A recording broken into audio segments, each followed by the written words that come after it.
Rasulullah Shallallahu Alaihi Wasallam memerintahkan kita agar selalu ingat dengan yang namanya kematian, sebagaimana yang disabdakan oleh beliau, an Abi Hurairah radhiyallahu anhu qala Rasulullah Shallallahu Alaihi Wasallam, aktsiru dzikra hadzimil ladzat, perbanyaklah mengingat sesuatu yang menghancurkan segala kelezatan, yakni al-maut, yaitu kematian. Karena mengingat kematian itu bisa membuat seseorang yang sedang lalai menjadi sadar. Kita sering dilalaikan dengan kenikmatan hidup, dilalaikan dengan harta, dilalaikan dengan keluarga, dilalaikan dengan pekerjaan, dilalaikan dengan permainan game online.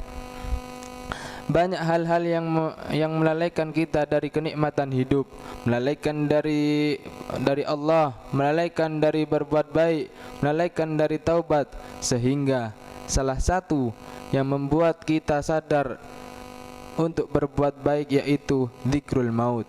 Sebagaimana yang disabdakan oleh baginda Nabi besar Muhammad sallallahu alaihi wasallam, dzikrul maut itu adalah hadzimul ladzat, penghancur daripada kelezatan.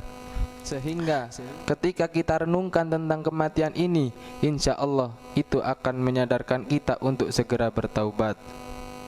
Karena orang yang menunda taubat biasanya dia lupa terhadap kematian. Dia merasa hidupnya masih lama, padahal dia sudah melihat di sekelilingnya, dia sudah melihat di kanan kirinya banyak orang-orang yang meninggal dunia. Apalagi akhir-akhir ini dengan adanya COVID-19, kita melihat orang yang wafat itu dalam sehari bisa mencapai ratusan, bahkan di luar negeri bisa mencapai ribuan. Mudah sekali bagi Allah Subhanahu wa taala menghidupkan atau mematikan ataupun membangkitkan. Sehingga jikalau seseorang merasa aman daripada kematian, cobalah ia melihat di sekelilingnya. Bukankah kematian itu telah datang kepada banyak orang yang sudah kita kenal? Di antara mereka ada yang tua, ada yang muda, ada yang sakit, ada juga yang bahkan tidak punya sakit apa-apa, tiba-tiba meninggal begitu saja. Seumpama seorang suami ditinggal wafat oleh istrinya, ataupun sebaliknya, seorang istri ditinggal wafat oleh suaminya.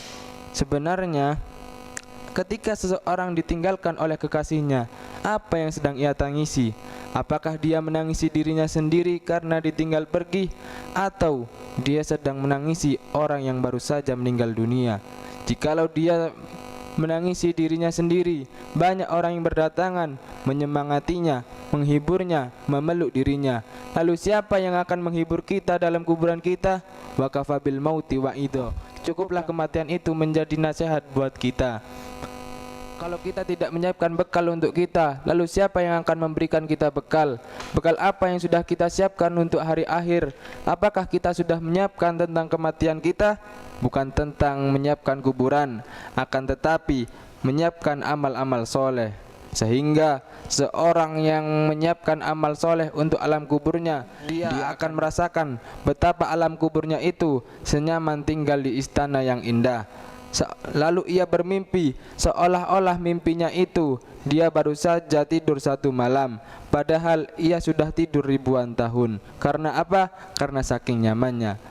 Dia tidak perlu lama-lama untuk menunggu hari kiamat.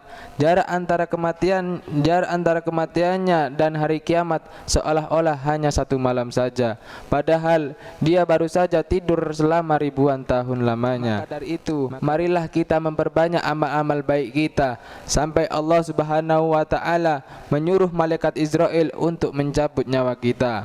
Sebagaimana yang dikatakan oleh Imam Ali karamallahu wajhah di dalam syairnya, waladatka ummuka yabna adam bakian wan nasu haulaka dhahikan masruron fajhad li nafsika an takuna idza bakau fi yaumi mautika dhahikan masruron.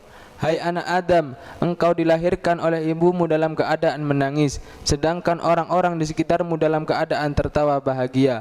Maka berusahalah untuk beramal soleh, sehingga orang-orang di sekitarmu dalam keadaan menangis di hari kematianmu, sedangkan engkau dalam keadaan tertawa bahagia. Mati tidak perlu untuk kita takuti, mati tidak perlu untuk kita khawatirkan. Yang perlu kita khawatirkan ialah amal apa yang akan kita bawa untuk menghadap Allah Subhanahu wa taala. Jika Allah Subhanahu wa taala mencabut nyawa kita saat ini, detik ini, apakah kita sudah siap? Tentu saja jawaban kita pasti belum siap. Wallahul musta'an wa alaihi tuklan. Assalamualaikum warahmatullahi taala wabarakatuh.